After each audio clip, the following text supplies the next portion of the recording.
Cybersecurity. Many of you will know that we have quite a number of headlines just recently with cybersecurity, and let's say it didn't go too well for certain brands. Marks and Spencer was one of the affected ones. And today I'm very happy that I'm going to have an expert on the topic right here. Hello and welcome, Craig Taylor. Thanks for having me, Niels. It's very good to be here. Thank you very much for taking the time. So we see another big brand is affected, and quite Oh often my people goodness. wonder, I mean, this is not the first big brand being affected, and it's not a cheap brand. So No. it's a brand where you expect that they have the budget and they probably had the training, and maybe it's one of these traditional cybersecurity training methods. And what is your take on, let's say, traditional cybersecurity training? Does it work that way, or why do certain approaches maybe are not that successful? What do you think is the issue here? So that's a great question, Niels. And I think we should start with a story and then I can answer that question. Yeah, go for it. Marks and Spencer has been around forever. It's got a great brand name. It's a high-end retailer in the UK, I believe. I'm in the US, but I too was touched by Marks and Spencer 30 years ago How? on a trip to the UK for a rugby tour as a young man, 15 years old. My luggage was lost, and they gave me a $200 gift card to go to Marks and Spencer to outfit myself for the 2 weeks we were touring around England playing rugby. And so when this breach occurred, I wondered, do they have my data from 30 years ago? Was I exposed? I'm sure a lot of people are asking that question. At the end of the day, no PCI and financial data was exposed, I guess. So I'm not too concerned about it. But it's interesting how the world is so small and these breaches touch everyone. It's Yeah. something of interest. So back to your question, cybersecurity is an emerging field. It doesn't have a 100-year history. It's 25, 35 years old. And I believe that there are a number of growing pains it's experiencing, if you will.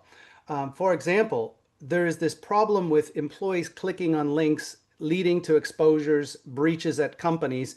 There was a multi-year analysis in the US of all breach data across the globe. There's a company here called Verizon, and they do a Hmm. data breach report where they pull in Interpol breaches and breaches from Australia's security organizations, the US, Canada, everywhere in the world. They pull all the data So together the global every year. approach, pretty much, yeah. What's that? It's a pretty much global approach, the It's data a global they can approach. access, yeah. And a year and a half ago, they did a multi meta-analysis of all the data for the last 20 years, and they came up with the following conclusions. In 2003, 22 years ago, 23 years ago, phishing attacks, these fake emails that are sent to our inboxes Yeah. that ask us to click on things we shouldn't, was the number one breach method. Fast forward 20 plus years, it's still the number one breach method because it bypasses all the security mechanisms that we have in place, and people will be the weakest link. Human firewalls are the weakest link. People are still clicking 23 years later. Now, they concluded that the number of attacks is higher than it was in 2003. It's, 100%, 1,000% more. It's enormously greater. Yeah. The impact of the breaches is more significant. The cost to the businesses, the data was no longer just encrypted. It's exfiltrated. It's published online. So there's double extortion capabilities, but it's still the same attacks. AI is playing into it now, where they're creating much more enticing emails that get people to click more on it. All Do this you is think to that there say, are really good emails out there where even trained people would say, looks legitimate to me, and they click on it? Do you think that no, there are such good emails, or is it I still a don't. lack of good trade? Because just to give you my point of view here, in my Mhm. opinion, we have lots of training out there where someone on C-level says, yeah, let's buy the $49 online training, and anyone clicks through that. So we can tick the box legally, in the insurance company is fine with us, and I think this will do the trick. And in my opinion, it does not. Agree 100%. It does not work.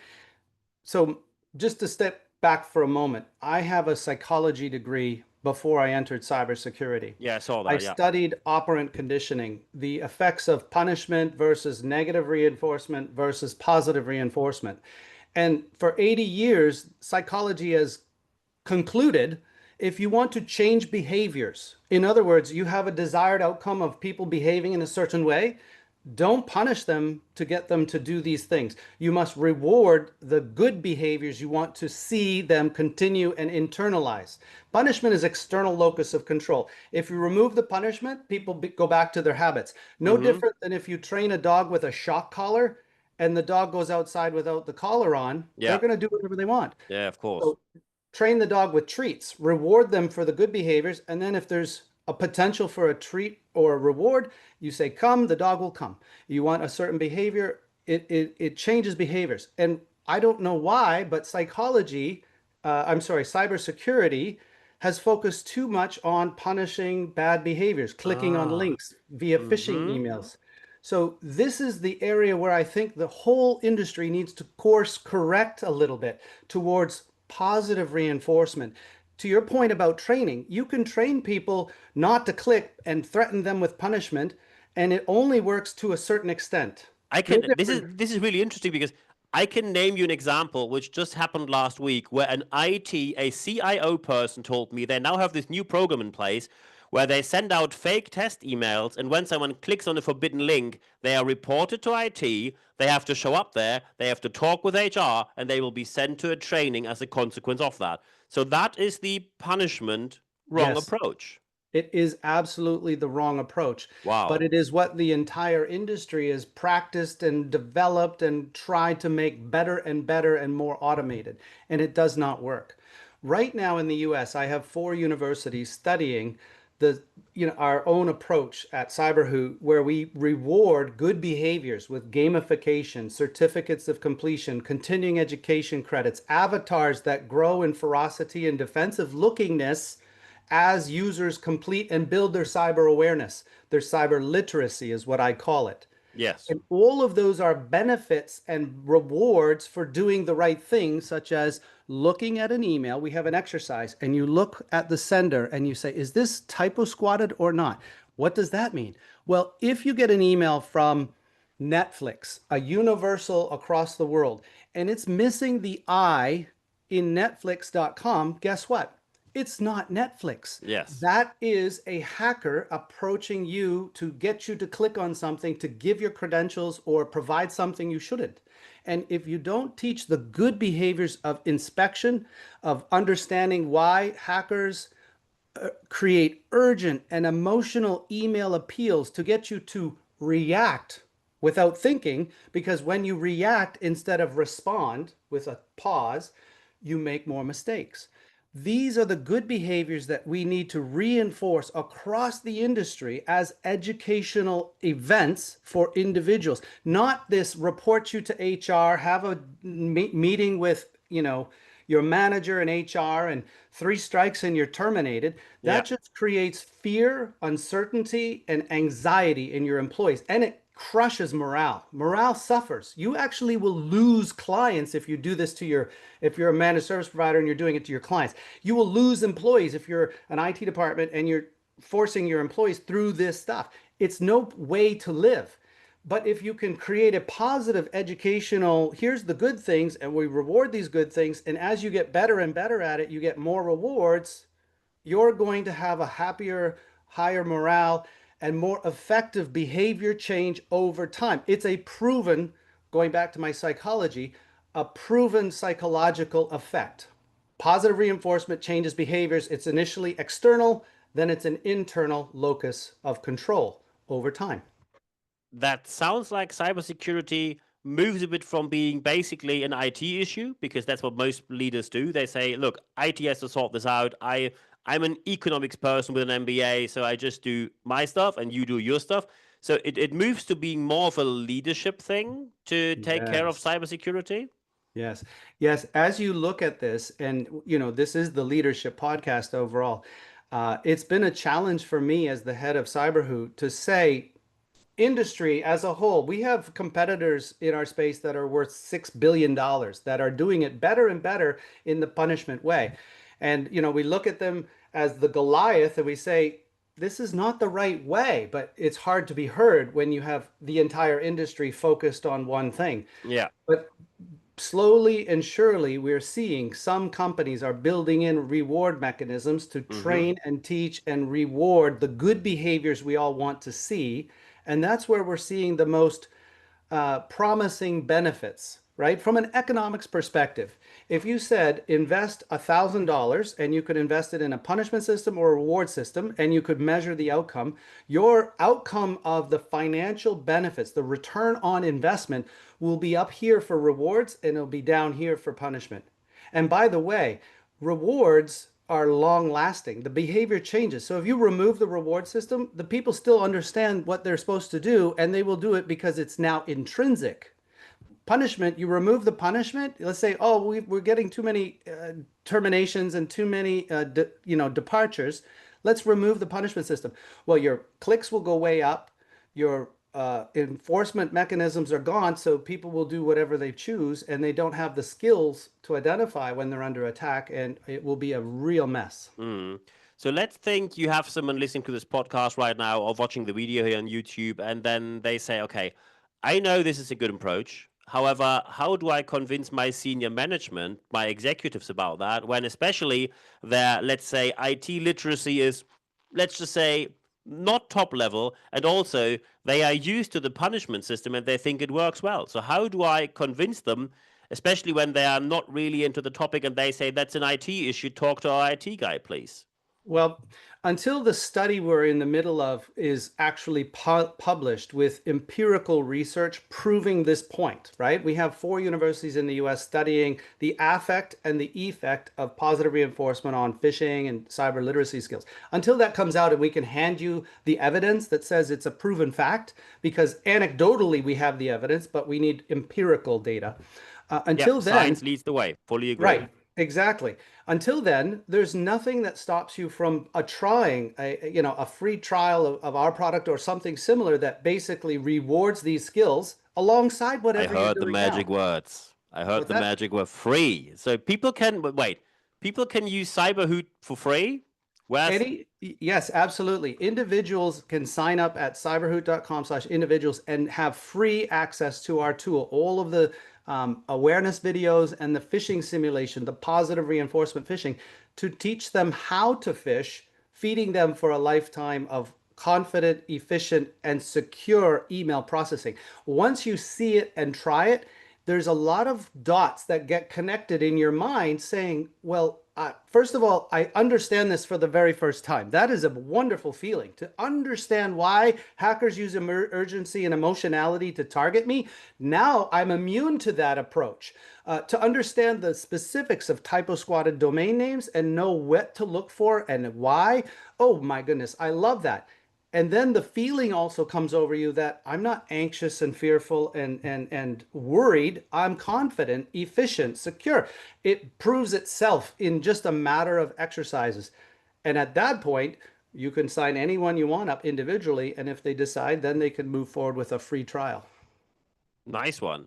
So when an IT person now is looking at this and they think, okay, I get it.